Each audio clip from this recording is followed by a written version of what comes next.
Last time on Pokemon FireRed, we took down a little bit of a criminal organization. I say a little bit because Team Rocket's still up and running, even in that location because they're still running their gambling den. We can still go gamble, but we're not going to. Instead, we're going to make our way over here to the next gym. I don't like this NPC. Roshi. Get out of here. No one wants you here, Roshi. In Let's Go, they replaced that NPC. It's now Brock. Actually, I think that NPC is still there, but he says it's full of strong trainers now. Which is fine. I don't remember censoring it. It's for the best.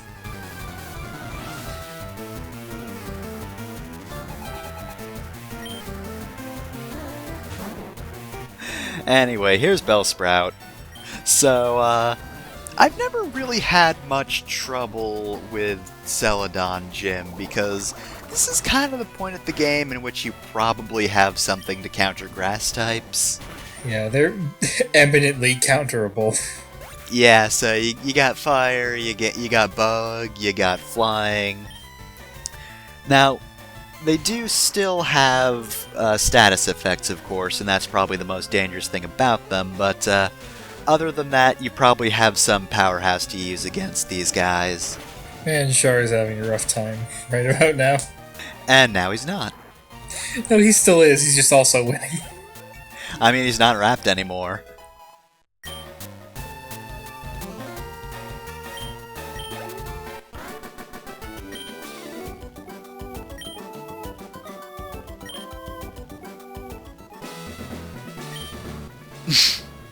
Jeez, sore loser. So yeah, I say I didn't have much trouble with this gym, but I already had my first retreat to the Pokemon Center. I don't think we've actually seen the beauty NPCs before. Yeah, I don't think so either. I think... I can't really think of specifically their gimmick. They're probably, cute Pokemon. If I remember right, they carry a lot more money. Yeah, they are slightly more moneyed NPCs.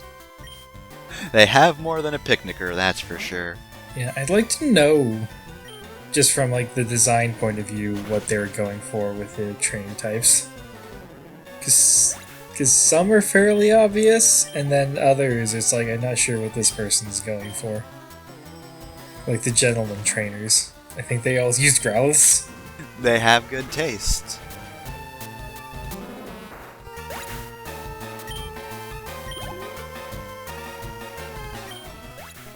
Didn't go well for you at all.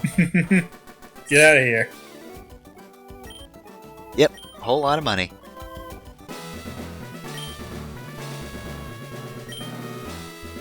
Yeah, just a shame I'm not using any of those.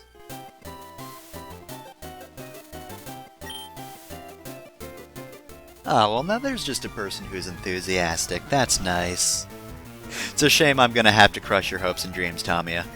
I wonder what they mean by grass types being easy to raise. Is that just like a fiction thing that has no effect on the gameplay mechanics, or...?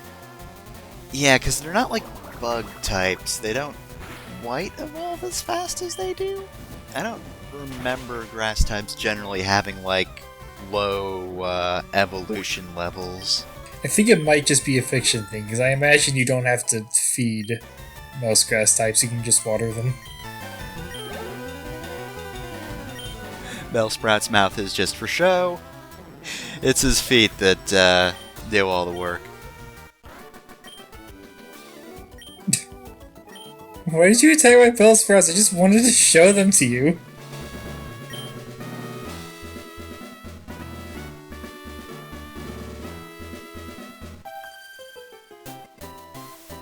I mean, no. There's that old man you haven't ousted. Please don't be mixing me up with an old man. He talks about what Bulbasaur's Japanese name means, right? Maybe? I might have forgotten. whatever it means strange, isn't it? You might know everything I'm going to do, Ivysaur, but oh, you've poisoned me. How dare you? And I think in other languages besides English, the bizarre part of Bulbasaur is more pronounced. Yep, crazy, noisy Bizarre Bulbasaur. The localization of Pokemon names is pretty wild because it ranges from like Bulbasaur, which has, a whole bunch of jokes in its name, to like Pikachu, where they didn't change it at all. I'm pretty sure at least the original localization of Red and Blue was about as rushed as the actual games. Oh, probably. So it wouldn't surprise me if like some Pokemon didn't get translated just because of that. But also, Pikachu is the mascot. Yeah. I guess it'd make it easier for branding purposes. Also, now that I said that, I think that's the only one that they didn't change the name of, so yeah, that's probably it. Do it for the brand. One of these days, our mascot's gonna be a detective. And it's just gonna be way easier if we keep the name the same across all languages. I'm trying to think of like what if they did change the name. Because I know, like, vaguely, like, Pikachu is supposed to be the onomatopoeia for, like, electricity and mice. I really wanted to say mouses there. I could hear you desperately trying to escape saying it. Yeah, so, like, a literal translation of its name would be Sparkle Squeak, but you can't name a Pokemon I beg Sparkle to differ. Squeak. Oh, hey, somebody used a super potion. Is that the first time that's happened in a Wow, gym how dare battle? they? I think so. Because certain trainers can actually use items.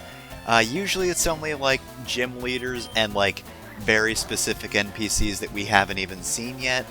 But yeah, this lady can just do that. Actually, no, cool trainers I think are actually ones that can typically use items. Yeah, cool trainers or ace trainers. Yeah, that's right. Yeah, they're ace trainers in other games. Yeah. They tend to be closer to, like, they're the Jetstream Sams of the games. Well, that's just great. Now I'm gonna have to use A Soul Can't Be Cut now. Just gonna have to replace the battle music with that. I always forget about that. I always go for the only thing I know for real. So anyways, localize the Pikachu's name. Oh yeah. Sparkle Squeak. I'm trying to think of something that, like, similar to Bulbasaur, where, like, it kind of has a pun in it, but it, I didn't actually prepare this before recording. I might have given that impression. I was hoping to come up with something while I was explaining it, but that didn't happen. Alright, class. By next week, we need to figure out an alternate name for Pikachu. Spark Mouse, that gets a C at best, and that's only because I like you. Otherwise, it'd be a D.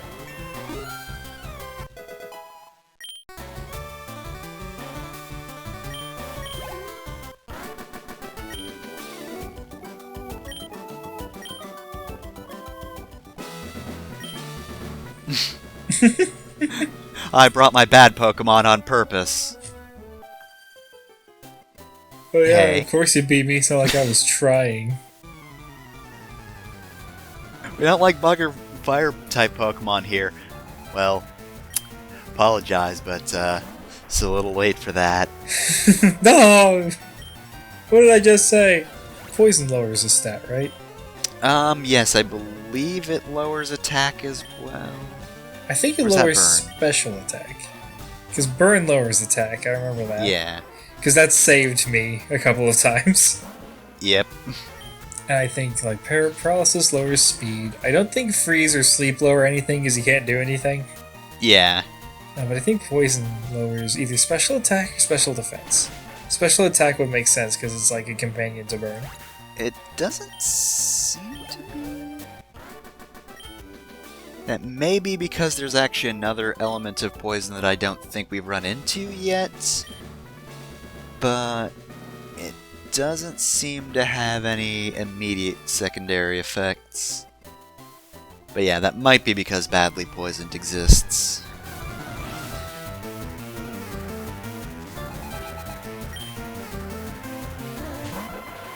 Also, I kind of misread Execute, and I thought it was Executor.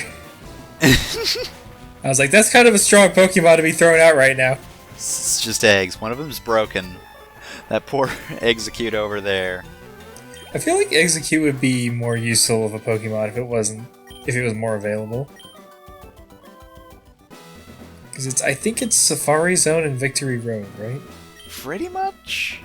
Well, actually, not Victory Road, the Indigo Plateau. So you could, theoretically, get an Execute kind of early. Mm-hmm. Alright, so this is Erica.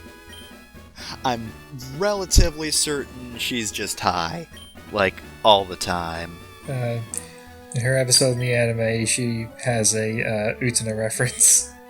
When she walks in, they put spinning glooms in the corners of the video.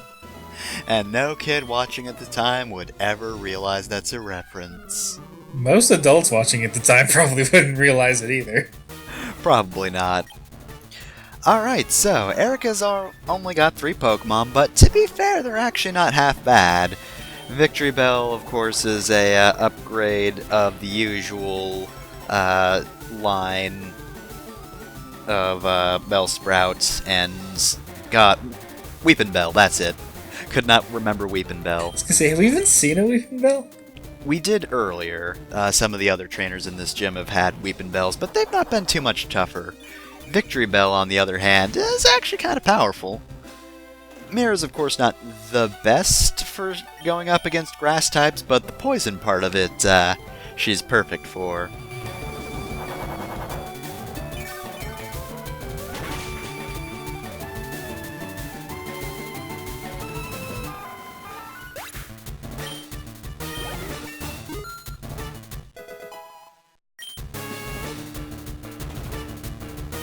God, still not over 30 special attack. Alright, so here's a Tangela. Huh. We start with very strong Pokemon, now moving to kind of a mediocre Pokemon. You take that back, Terry's perfect. Anyway, though, Tangela does only have Poison Powder Constrict, and also a move that I don't think we've seen yet, Ingrain, which is basically just a healing move. Tangle's another Pokemon that gets kind of screwed on its placement. Because if it was available earlier, it would be a lot more useful. Yeah, but you can't get it for a while, and it can't even evolve until Gen 4, I think? Yep, Gen 4.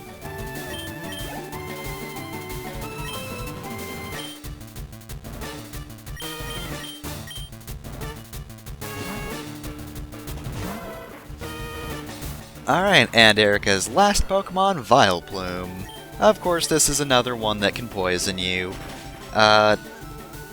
Basically, it can either sleep or stun you, and then it's also got Giga Drain.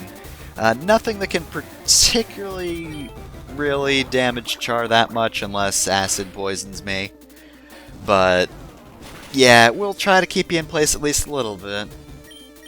Admittedly, I'm kind of glad it went with Paralysis instead of Sleep, which could have also been bad. Neither's ideal, though.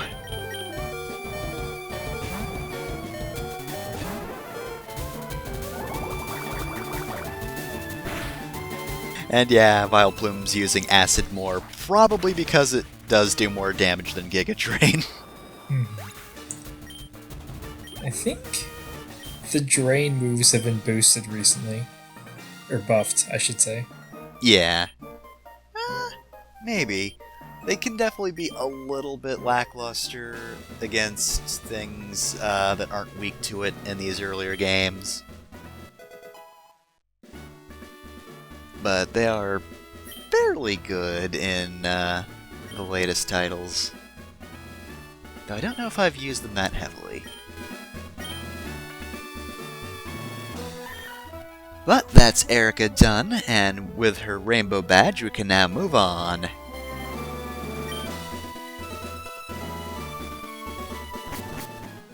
To be fair, Erica seems like she has a pretty good deal. Just do some flower arrangements, get high, fight sometimes. Living her best life. Do you think in the Pokemon world, people, like, have to rent bouquets instead of buy them because the bouquets are made of Pokemon? So anyway, yeah, the usual tutorial guy's still there, but he's still obsessed with slots. More so now that we've actually defeated Erica. Alright, so we'll heal up. And as usual, with another gym leader down, it's time to look at the Pokemon we've just recruited. There, of course, are a few of them because we did do the slots. And we also went through a cave and whatnot. So we've got a brave Fudge Pop. Naive Fudge Pops. Ah, Pop Rock's lonely.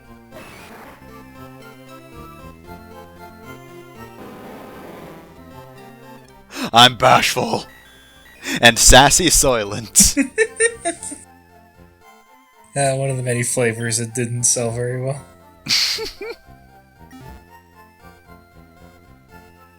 Alright, and with that done, I guess we'll just take one last stay in the old hotel before we have to move on from Celadon.